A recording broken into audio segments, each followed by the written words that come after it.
Hello guys, so welcome back ulit sa ating channel, Stock Play. At muli po tayo mag-update sa mga top trending stocks. Don't forget to subscribe sa ating channel and pakipress na rin po yung notification bell para palagi po kayo ma-update sa mga bagong videos na i-upload natin. So nung Saturday saka Friday, Saturday at Sunday wala tayo upload, no? At medyo busy tayo nun. Ngayon, since weekdays na naman, Monday, kaya let's go. Let's start with ASEN. Ayan, tapos mamaya meron tayong second video. Okay, katulad dun dati. Ayan, so for this one, ASEN guys, ano ba makikita natin for this one? We have a nice breakout right here. So as we see, July 29 to. Super solid. And of course, yung sinabi po natin dito, target yung height nung rectangle pattern before, which is kung titignan natin, malapit dito yung confluence since may resistance dito sa 5.5 at least. Ayan, sa may green box guys, somewhere here, no? So for now, yan muna yung target natin, yung pinakamalapit guys, kung pagbabasihan natin yung sa weekly chart and even dun sa may daily chart. So sa daily chart, as we see, kitang-kita guys, dito yung target. Ayan, no? So series of retest, 'di ba? Ayan, no? So mga retest yan. It means this rally pwedeng kumbaga mag-retest dito, or kung bubuhusan na, edi okay lang naman, so as long as na mag-hold tayo sa may support. So yung support somewhere here, ayan, sa may 5.03. ayan, no? So fresh breakout. So syempre pagka mga ganyan, may may throwback yan for sure. Ayan, super ganda ng chart na to, for this one. Ayan, then yung next plus 4 plus. Okay, ano ba meron kay plus? Okay, nag-rally. Ayan, kasi dito wala nang resistance guys, diba? So yun nga lang, take note.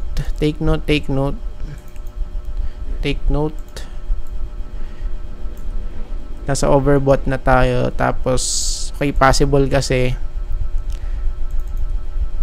bearish divergence, ito, so possible lower high. Pero tingnan pa rin natin, tingnan natin same sa niya, sa kanyang RSI, no? So dito ngayon, tingnan natin, let's see. Okay, so meron ba tayong makakita dito?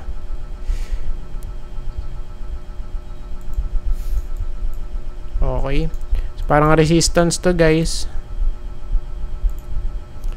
and trend line as well. Tignan natin yan.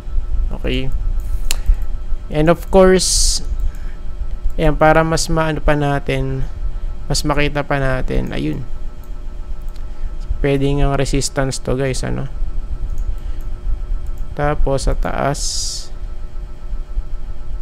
okay, mako-consider ba to?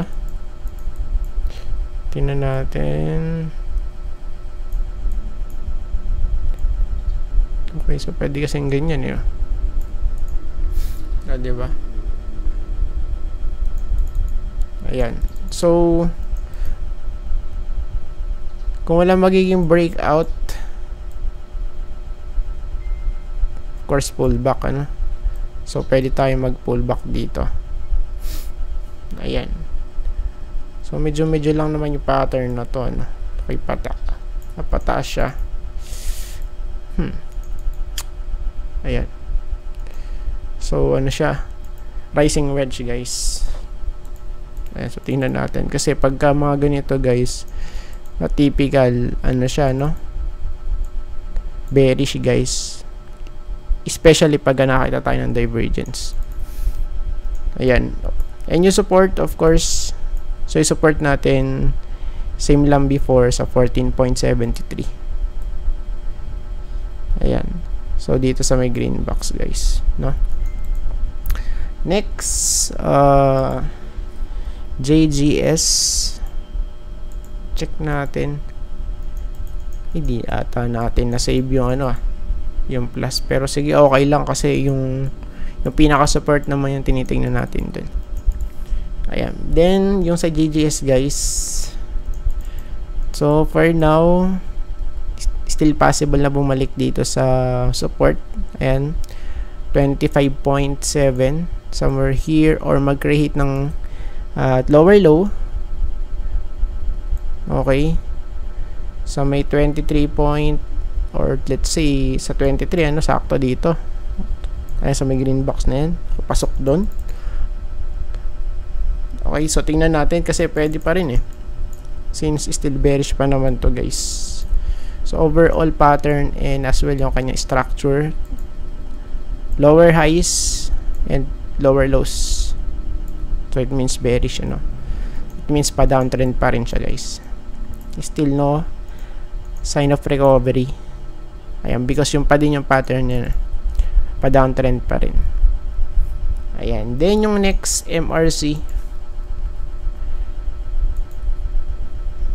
so ano nangyari? Okay, so ito po guys yung ating na-anticipate for MRC, mag-retest dun sa may bottom niya before. Ayan, somewhere here malapit sa 0.76, and right now nasa 0.58 tayo, no? So it means even guys na dun mag-retest sa 0.76 na yun sa may green box na to, still bearish pa rin yan guys, no? And kasi retest pa lang to yun nga lang, pag nakabalik much better yun, so let's say ganito yung pinaka shortcut, tapos throwback, then push. Ayan, so pag ganito yung nangyari, bullish. Ayan, tapos ito naman yung bearish case, so mag-retest, okay, tas ma-reject, or even mag-create pa na panibagong all-time low, new all-time low. And kaya for this one, of course typical lang to na talaga magra-rally kasi oversold na siya, diba? Ayan, pero overall still bearish pa rin yun guys, yung kanyang pattern, kung titignan natin. Ayan, tas yung 200, ayun. Okay, ayun, medyo malayo yung price dun sa may 200-day moving average. Then next, Converge. For Converge, so silipin lang natin saglit. Okay, so tingnan natin if ever man guys na magra-rally to for several weeks guys. So pwedeng ma-hit yung 12.3 to 12.4 somewhere here sa may green box, kasi ito yung kanyang next possible major resistance, ayan sa may 12 point something na to, ayan sa may 12.3, no? Yan yung sinasabi natin dito before. Of course ito na yun, so syempre yung phase 1, ito na yun accumulation phase, hindi po siya nagkikreate ng lower lows, so patalbog-talbog lang, sideways, then breakout, throwback, then push.